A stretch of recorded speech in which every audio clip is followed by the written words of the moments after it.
television audience. The Secret Service had insisted the president address the crowd from the top of the stadium. Perimeter security at the Yale Bowl was porous, and the athletes had not been screened through metal detectors. There was no way the president was going to be allowed to walk down onto that field to mingle. No way he was going to stand on stage in the middle of that stadium, given the security unknowns.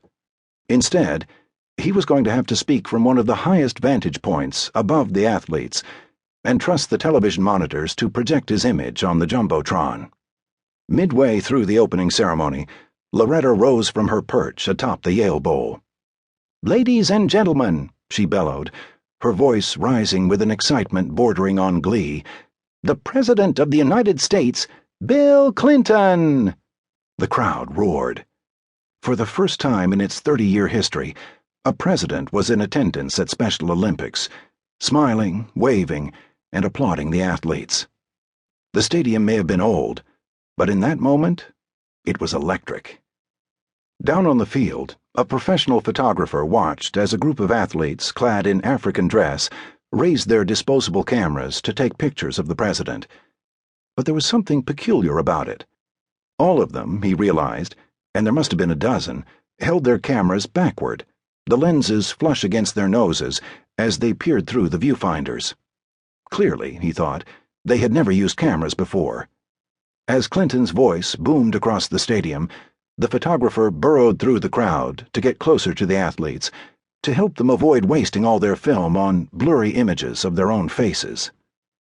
Not knowing whether they spoke English, he gestured to one of the athletes to lower his camera. "You're trying to get a picture of the president?" he asked. The athlete didn't reply, just looked at him, apparently unable to speak or to understand.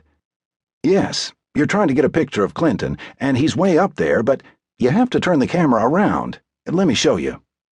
The photographer flipped the direction of the camera.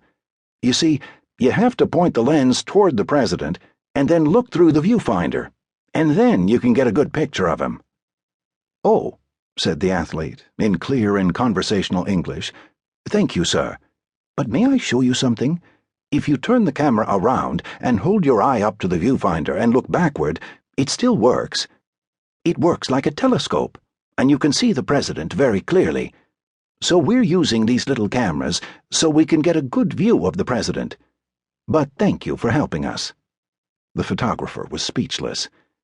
His mouth must have hung open as he looked into the eyes of that unnamed athlete. The athlete simply said that the camera works in reverse, that was all. Backward, it still works. But the photographer couldn't help feeling surprise and embarrassment. He'd had it all wrong.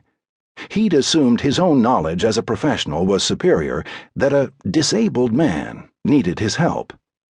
But this man standing in front of him wasn't incompetent or stupid at all. In that small moment, amid the chaos of noise and humanity, it was as though the athlete changed before the photographer's eyes, or rather, as though the photographer's eyes changed as he looked at the athlete. It wasn't the athlete who was reframed, it was the photographer who donned a new lens. In a flash, he saw a different person, no longer retarded or hopeless.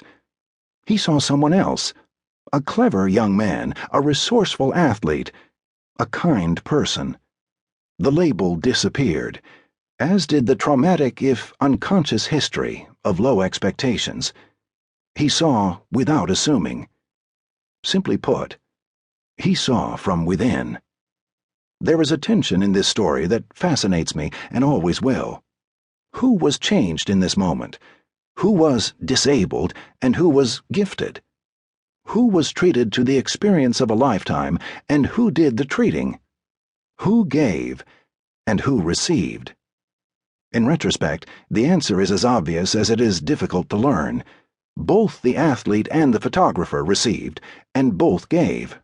Both had disabilities, one from biology and the other from attitude.